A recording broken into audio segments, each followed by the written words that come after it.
1 lap, 400 meters. No hurdles, no baton, nothing to hide behind. Just a body, a stopwatch, and 40 years of history. On a warm October night in 1985, in Canberra, Australia, East German sprinter Marita Koch ran the 400 meters in 47.60 seconds. That incredible time became a world record that survived the Cold War, outlasted East Germany itself, and has remained unbeaten by every runner who has tried to break it since. For decades later, that number still sits at the top of the record books, untouched, unbroken, and increasingly unbelievable. This is the story of the fastest lap a woman has ever run, and the question that has haunted the sport ever since. Can it finally be broken? To understand why 47.60 matters, you have to understand what it represents. Individual performers ever in women's track and field, and she's broken the world record. An astonishing performance by Marita Koch, who probably, in effect, Catherine, broke that world record in the first 100 meters of the race. Absolutely, she was so fast out of the blocks. She has... In most sprint events, world records fall every few years. Shoe technology improves, training science advances, a new generation arrives, faster than the last. But the women's 400 meters has been frozen in time since the mid-1980s, a relic from an era track and field would rather forget. Marita Koch wasn't just fast, she was part of a system. East Germany's state-sponsored athletics program, later exposed through Stasi documents, systematically doped its athletes, often without their full knowledge, in pursuit of Olympic glory. Koch's record, along with several others from that period, has carried an asterisk in the minds of fans and historians ever since, even though it has never been officially stripped.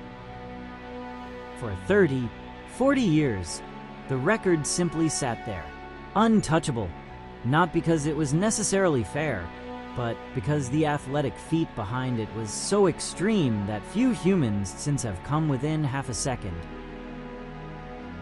It wasn't for lack of trying. Some of the greatest 400 meters runners in history built entire careers chasing a ghost. Marie-Josée Pérec, the elegant French sprinter who won Olympic gold in Atlanta. Sonia Richards-Ross, the American who dominated the event for a decade. Allyson Felix, one of the most decorated track athletes ever to live. All of them were brilliant. All of them fell short, not by a little, but by a wide margin.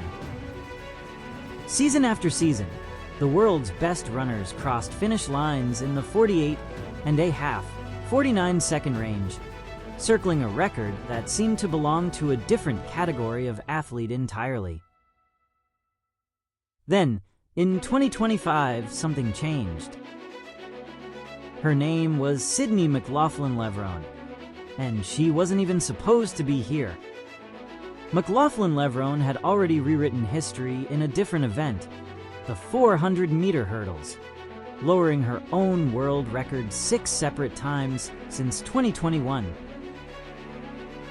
She was, by any measure, already one of the greatest athletes of her generation. But somewhere along the way, she grew curious about a simpler question. How fast could she run a single lap with no obstacles in her way? At the World Championships that year, she stepped into the flat 400 meters for the first time on that stage and stunned the sport. In a semifinal heat, visibly easing up in the final meters, she ran 48.29 seconds, shattering the American record. Then, in the final, she crossed the line in 47.78 seconds. So close! McLaughlin-Levrone for history! She's driving for the line, and she's done it! 47.80! No woman has run this fast for 40 years! We know people questioned whether swapping to the 4 flat was the right move, and she has answered all those questions and then some. One of the best. Let that number sink in. 47.78, the second fastest 400 meters ever run by a woman, separated from Marita Koch's 4-decade-old record by less than 0.2 of a second. It was the closest anyone had come to that number in a generation, and she looked like she had more to give. So why is this record suddenly within reach? After 40 years of near misses, part of the answer is technology. Carbon-plated spikes, refined recovery science, and data-driven training have pushed sprint times down across nearly every event in the last several years. Athletes today prepare their bodies with a level of precision that simply didn't exist in the 1980s or even the 2000s. And part of the answer is physiological.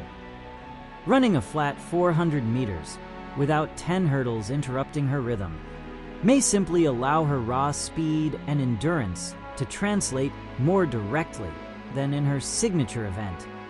The gap that once seemed impossible, half a second, a full second, sometimes more, has narrowed to a fraction of an eye blink. Records, in the end, are strange things. They are numbers, but they are also stories about the eras that produce them, the bodies that achieve them, and the athletes who spend their lives chasing shadows left by people they never met. Marita Koch's 47.60 has outlasted governments, generations, and entire training philosophies. For 40 years, it has stood not just as a number, but as a symbol of an extreme, contested chapter in the sport's history that many believed could never truly be matched again.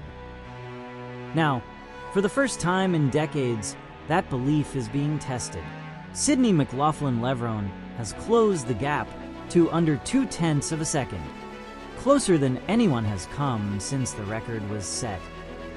Whether she or someone after her finally crosses that line first is still unwritten. But one thing is certain: the record that once felt frozen in 1985 is, for the first time in a generation, alive again. 1 lap, 400 meters, and a number that may not stand much longer.